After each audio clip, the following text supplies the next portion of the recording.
Hey guys, and welcome back to another episode of Search Engine Sessions. You have Ben and Ben here, as usual. Hi Ben. Hi Ben. How you doing? I'm very well, thank you. How are you? Yeah, I'm fine. Today we're going to be talking about B2B versus B2C SEO. We're going to look at certain things like, length of contracts, size of contracts, the search market in itself, the volume, and then how it actually comes down from a technical perspective. Like, does technical, an on-page and keyword research change in B2B versus B2C? So I think my first question for you, Ben, is all around when it comes to B2C. When you think of B2C, do you primarily think e-commerce, or or have you come across many occasions where it's not e-commerce as well from a B2C side of things? Yeah, I think I tend to go straight to the e-commerce kind of route. I think your mind tends to think e-commerce when we talk B2C, because we're talking about selling straight to the customer. We're talking about exchanging money through a website, and we're usually talking about a trade of goods as well. Yeah, I know. Yeah, I guess it's just pure scale as well, isn't it? If it's a lead generation B2C site, then you're going to be under the impression they're going to have a lot of scale going through the site, and then people having to handle that on the other side. So today, when we talk about B2C, we'll primarily be talking about e-commerce sites, and then I think when we talk about lead generation, that's when we're sort of referencing the B2B is lead generation. In this podcast, obviously we know there's e-commerce sites for B2B, and SaaS software sites, which isn't necessarily all lead generation. But I think for our conversation today, it'll be primarily be B2C versus B2B, or e-commerce versus lead generation, just to clarify that before we jump in. Yeah, so I think the B2C, we kind of then start unpicking the enterprise sort of websites, and that's a whole different kind of kettle of fish, a whole different way to manage that type of market, that type of business. So, I think I completely agree. Let's stick with the B2B. Cool.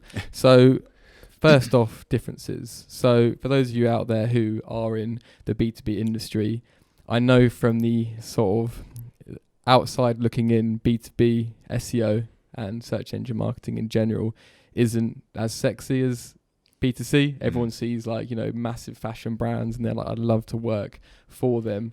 And then they see like a, ERP system, or, some sort of like air condenser form that hits a certain regulation. They wouldn't want to do SEO for that. And the biggest difference, apart from the superficial differences, is tracking. So when it comes to B2C SEO, one of our favorite things with our B2C clients and the e-commerce product is the fact that, or the business model, is that it's very easy to, prove an ROI. So someone says to you, how much, has SEO made an impact? You can categorically say, you've spent this much on our retainer work, and you have made, X, Y, Z off the back of it, which is an increase from last month. Whereas it's not always that easy with B2B. In B2B and lead generation, it's a lot more manual. So sales teams are involved. No, I completely agree. And that's almost where the bit that comes as a bit of a disadvantage for us is that we kind of have to relinquish some of the control about what happens on the other side. I think we've got better at trying to build into our processes about making sure that we can really tangibilize the other side of the journey. When it comes to lead generation, we'll put the leads in the funnel, but we really need to make sure that on the other side that they're being accounted for, that we kind of know the value of them and whether they were good leads, because ultimately we only really see numbers on an analytics site, don't we? So I think as part of the process, it's like that extra legwork you have to do with B2B firms, but and then the payoff can be absolutely massive. So that's the leverage. No, definitely. Yeah, I agree. And it is that manual side of things that makes it a lot harder to, I guess, track the whole buyer cycle. Oh, definitely. Because you have, sales team inputting that data into CRM systems manually. When the sale goes through in 6 months' time, they have to update that. They've got to make sure that they attribute it to the correct lead source. If it hasn't been pulled through from a form on the website, they've got to do that manually. And it's just about keeping on top of it. And it's not instant in the fact that in e-commerce, they might have a few touch points or go by straight away, because there's less buyer influence. The person wants something e-commerce, they buy it, whereas in B2B you've got to go through the levels. You have to go up and down the hierarchy in order to purchase these big bits of software or whatever you may be selling. I think as part of our role, it's kind of, we act as almost micromanagers for sales teams to an extent, because we're the ones that are kind of pushing them so we can see results. And if we're talking from a business perspective, actually it ingrains us more into the business, into their processes, which, by and large make us more difficult to get rid of. And, we're kind of adding, but, if we're talking real talk, we kind of add value kind of additional steps process as well, into more of the processes. We're not just the SEO guys who sit in an office that's different to the business. Actually, we're kind of integral to the whole journey, and the more you kind of push each step, the more that we can prove the model, get the attribution, and kind of go on from there. So it's definitely a lot more legwork, but I think it can be far more rewarding as well because of those reasons. So I think, just to summarize, ROI tracking much harder for B2B, but obviously the ROI for one sale, potentially is going to eclipse thousands of sales from a B2C site. So definitely, it's much harder to, I guess, tangibilize and, create a case in the short term always for SEO. But in the long term, sort of over the space of 6 months to a year, it starts sort of painting a truer picture. But only if we can get the sales team buy-in and actually get them following a process which attributes it correctly and keeps the CRM updated. Crap in, crap out when it comes to CRM systems, definitely. And I think agencies as well, or even in-house guys, they should go that extra mile to try and build in those processes, to kind of build in the attribution every step of the way. Your job is to essentially, you're there to bring in business, right? So you need to make sure you're doing that. You're not just looking, you're not getting too bogged down in just the numbers or the leads. Actually, we need to know the quality of it. And so actually what we found is putting in that legwork at the start, even in the proposal and the kind of pitching stage, it really adds value to the client, makes them kind of think more about the whole journey instead of just this one channel, which essentially is what SEO is.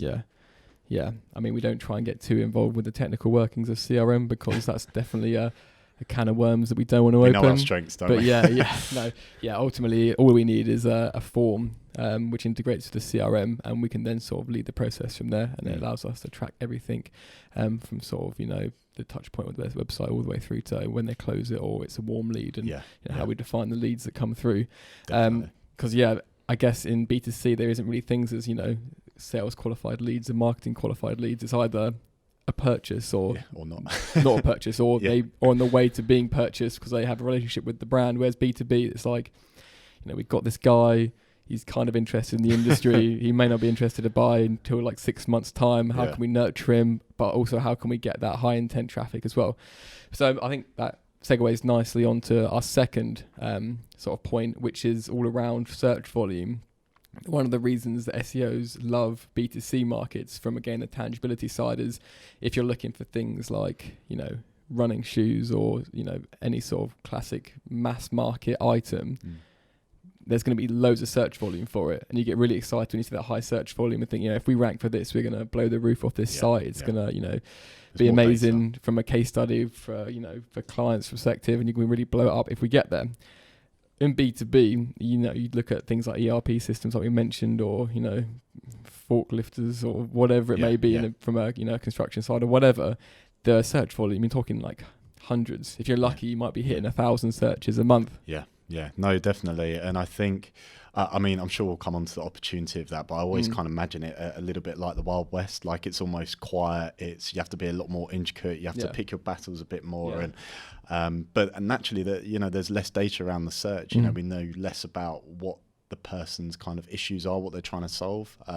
Example, we could find a keyword that looks completely spot on for a service for a B2B firm, but if we don't have the expertise in that B2B area, we could be missing out on pools of other keywords that might be better suited for that.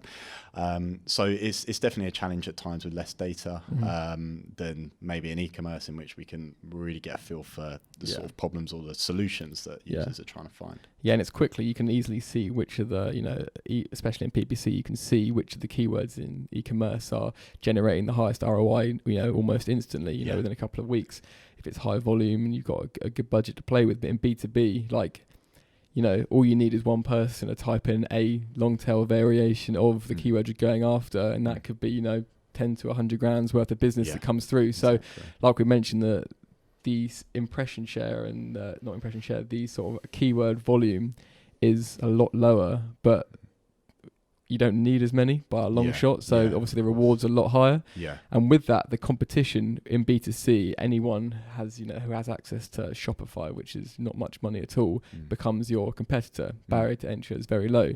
B2B, that startup cost or that cost to get involved is a lot higher. And what you'll find in most of the B2B clients that we work with don't have hundreds of competitors like B2C brands. They have like a few like conglomerates, monopoly, or like people that own the market, and we have to try and peel that market share off them.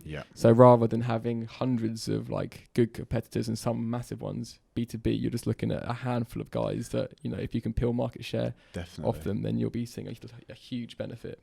Yeah, and I think we can only speak for our client base, but the sort of trends that we see is the B2B businesses tend to be more on the sort of traditional side as well, which we're talking low competition, but not just for the service, but for kind of content opportunities as well. If we can really dig into what the prospect is looking for when they're looking for this service and kind of build content, support that actually we could rank quite easily, then soon enough we can start painting a picture and we can start driving that traffic in and then start trying to optimize, each visitor and things like that. And actually, I think that, we're talking right at the start about sexiness of kind of brands and opportunities, but it's almost a goldmine of opportunity at times because it's more traditional. And a lot of the time, these B2B companies haven't quite caught up with kind of where the digital age is at the moment. Yeah. And I guess that's a great point in the fact that when we talk about like sexy SEO as it is, we don't look at large keyword volumes, even though that is nice. We look at things like the competitiveness of the industry. Yeah. So when we look at an industry and we see that all the big competitors in the space are, paying loads of money for billboards or paying loads of money for print, publications, and everyone's Usually sort of stuck. Always the print. They're always stuck in sort of the past when it comes to advertising. And some of these big brands are sort of ripe for the taking with the brand to come along and actually, implement some of these strategies and start taking that online market share. Oh, for sure. Sorry. Oh no, I was just going to add on. I think I completely agree, and I think that a lot of the time these businesses don't know that their prospects, their potential customers are searching questions online about their business, but they haven't offered answers to those problems. They haven't offered any content to kind of support those questions that they're asking. And so what they'll keep doing is keep going through the kind of print methods and the offline and the same strategies. What they know, isn't it? Yeah, what they know and what they trust, which is fair enough, which is, as an agency, is part of our job to go in and, it is that little bit of education at the start to kind of say, look, you've actually got a lot of people searching these sort of areas that your business provide. And, if we can be the one to offer the solution, then we're more likely to capture them further down the line for a sale.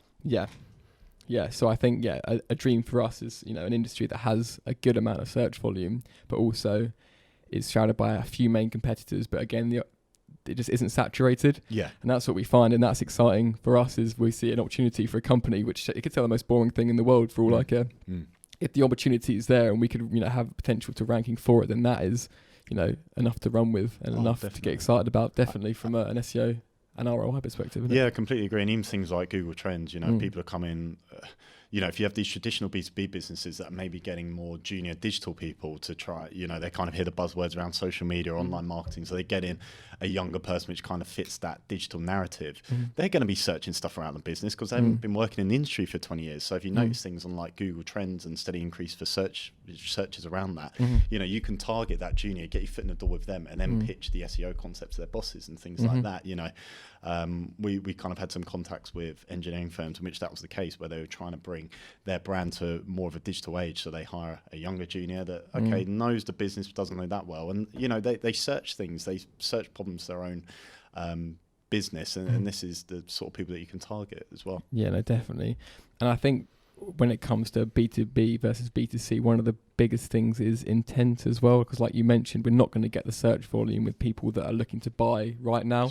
In B2C, you can have like educational and informative content, but that's more to sort of drive you're not going to drive sales necessarily through it. This is about driving brand. Whereas in B2B, you can use, middle funnel content and how-tos and educational pieces to really build that audience. Because then, in a, on a shoe shop, no one's really going to download anything, or like a webinar, or, actually download anything which puts them middle of the funnel. There's like normally 0 to 100, and you can remarket to them, which works great. But when it comes to actually long-term marketing and, marketing automation, when it comes to the nurturing process, then it's place definitely in B2C, Mm-hmm. but it needs to be en masse and it needs to keep being tweaked and you can get immediate results. But with B2B, that stuff is invaluable. And when it comes to SEO, it's all about working out, it's all being really clever with intent. It's like, what are people searching? For example, if someone's looking for cloud computing software and someone types in cloud computing checklist, for example, they're not looking for, to buy a solution, but they are,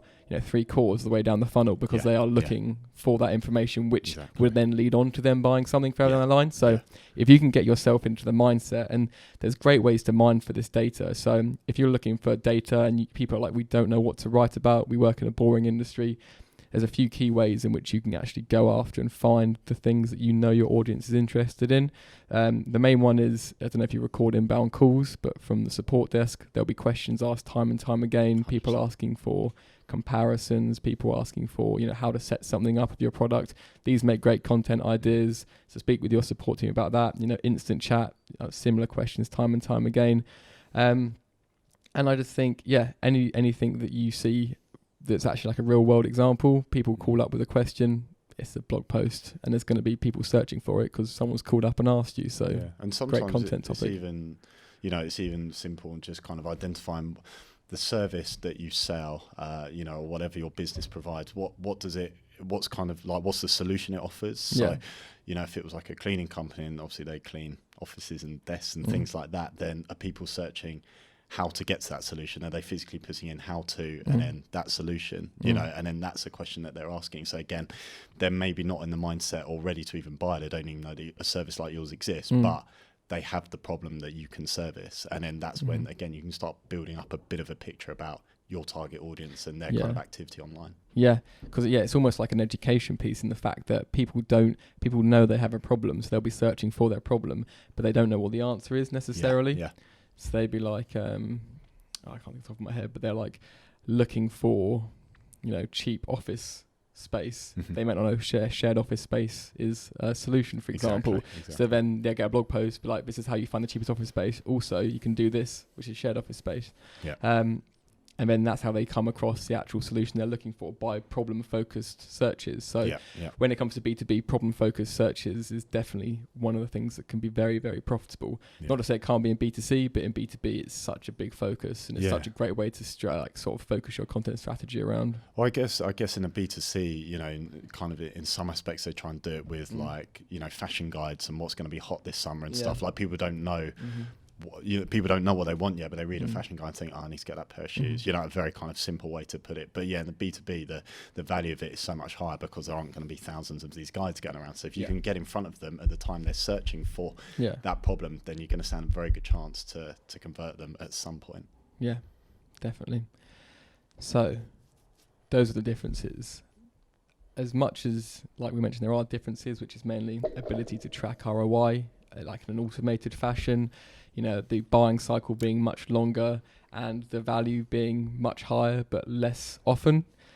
Those being the differences, there are also a lot of similarities. And when it comes to similarities, we mainly mean the technical side of SEO, because whether it's a B2B website or a B2C website, it still needs good structure, good architecture, and a sort of great solid technical foundation. So what do you think about when it comes to link building and link building campaigns for B2B versus B2C? I think there's certainly similarities. I think, whether it's B2B or B2B or B2C, we'll still try and go down a highly relevant publication. Ideally, and the way we do it is, if a prospect read this publication and then saw our feature, would they be inclined to click on it and actually visit our site? And that's always a good kind of barrier for us as well. And obviously things like domain strength and trust flow and the metrics kind of like that. I think Google gets prejudiced towards how difficult a market is and kind of how valuable that keyword is. But I think the kind of basics around the relevancy and the trust and the authority, I think that sort of strategy is relatively similar to kick off. Yeah, no, I agree. And no matter if it's an interesting product or a boring product, the outreach campaign has to be of interest to publications, because there's going to be massive overlap in the publications people are still going for. And I think we've definitely found it actually easier to link build in the B2B space, because people aren't used to it. Like we have, construction blogs, which I'm pretty sure I've never received an outreach pitch before, and they're like, free content? Yeah, we'll link to you. I'm like, all right, cheers. It's a good trade. It's how I imagine SEO was back, 10 years ago, before everyone cottoned on to link building, the value of SEO. It's when you still get the magazines in the post and the invoice in a letter as well. Yeah, I think I like that. Yeah, nice. Nice I like to get the physical book of where our ads placed. Not that obviously that doesn't help SEO. I don't think. No, Google might know. I mean, it's a nice kind of add-on, isn't it, for the client or whatever? But you can't really be measured by it. But no, I think I agree. And typically, what we'll find is that, again, going back to the concept of these businesses know they need an online presence, don't often know where to start, and so usually they're lacking blog content, so we can provide them with blog content. And this can be super specialized. It can almost be about what they want, although we will always try and make it keyword research focused and data led and things like that. And so, as you just kind of touched on, Ben, that when we pitch them content saying, we can create 1,000 to 1,500 words about this area, top 10 tips, make it seasonal around Christmas or things like that, they're far more receptive to it, purely because they don't usually get many of these pitches, and because the quality we can provide can be so good, and it's sort of keyword led as well. Really good for relationship building, of course, as well. Oh, Jesus, my phone's just crashed. So I think link building, content creation, gaps in the market from a keyword research point of view. What do you think? B2B versus B2C? What, in regards to how you undertake the process of doing keyword research for, say, a new client comes on board, they're B2B or B2C, how do you think that would differ or stay the same? Sure. I'm sure there's many ways to do this. But usually just plugging in the domain, having a look at competitors, see what the existing campaign's ranking for, see what competitors are ranking for, have a look at opportunities through filtering by competitiveness, intent, volume, going into Search Console, trying to find some longer tail variations, I think. But there'd be no real difference, would there be, in the process? Yeah, sorry, to answer your question, I don't think there's a real difference. I think keyword research is keyword research. Doesn't prejudice whether it's B2B or B2C. Yeah, exactly. I think the only difference with B2B, and I sort of touched upon it at the start, and I know we've spoken about it recently, is if we're not experts in a very niche area, there could be keywords that we miss or we just glance over because we don't perceive them as that important or that valuable. And I think that's where it comes down to mining the knowledge of the technical team. Yeah. Now, because we work with so many B2B companies who have technical teams, but then there we see managers trying to work out what their target audience wants when they have people that actually that stuff and work with it day in, day out. It's communication is really the key with that stuff, because then you can uncover like nuggets in so if someone for example, a marketer talking about cloud computing would be like 10 reasons why your business needs cloud computing, very top level. But no technical person is going to be like, great insight. I'm building a relationship or rapport with your knowledge. They care about how to set up, I'm not even going to do it justice, but they're going to talk about Microsoft versus Linux, or the latest updates, or how the virtualization process works on a very technical level. So when it comes to anything which requires a bit of specialist knowledge, it's never a good idea for the marketer to lead the research on that. They'll give us subtopics of something that we wouldn't even come across, that we can then research what people are searching for within those subtopics. Exactly. That's how you approach it. No, I completely agree, and I think just to add on to that, bringing in a technical person is invaluable, even if you have to go to a third party for it. I think firstly, it will help you build a relationship because it will really prove your expertise in this area. And secondly, it's only going to help your campaign and your content creation, because you're actually going to be creating content that the right audience are looking for, which could be a very super specific keyword which you or I've never heard of, probably doesn't even make sense when written out, but to our target market, this is everything they need. Exactly. That's where the good opportunity for SEOs can come in. And B2B versus B2C technical structure. Obviously, in B2C, they're going to have loads of canonicals probably be a bigger thing. Won't go too much into that now, but because they have so many products, there's going to be obviously a slightly more complex structure than a simple lead gen site. Apart from that, and structure and everything that goes along with it, do you think there's anything else that sort of would be differences when it comes to technical makeup? No, I think you touched on it. I think largely, again, we can only go from our sort of client base, but if we've got a WordPress or a Shopify site, you know, it tends to be categories of products, mega navigations, which are really good for internal linking. I mean, canonicals are, you know, as you can imagine, are vital as are hreflang tags if they're overseas. In regards to B2B, that's same with that's B2B and B2C, I guess. I guess it would be. I guess in B2B it depends. You know, again, I go back to an engineering firm, and their site was built the exact same because they offered, well, actually thousands of different engineering parts for a production line. That was what they serviced. So actually, it was kind of built the same, and it was the first time I'd seen that. But traditionally, going again off of our client base, you know, sites tend to be smaller. Smaller traffic, which is why we need to always make sure that they work harder, because when we get a visitor onto the site, we need to do our best to really try and capture something from them. So I would say from a technical standpoint, they're far easier to manage. You know, if there's problems, they're usually not big problems. But of course, there's less visitors and stuff, so we need to be sort of more aggressive with when they do visit. Okay, last final question. B2B versus B2C, which one do you prefer? B2B, I think. Only in the sense of I think with B2C, naturally you spend a lot more time on kind of the technical makeup. It's a bigger site, so you need bigger campaigns, more links, really to make like a real difference. Again, just going from our examples the last few years.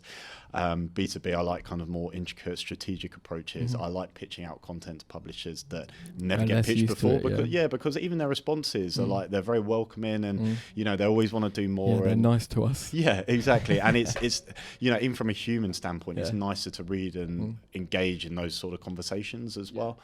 I mean, I would say B2B for me. What about you? It depends.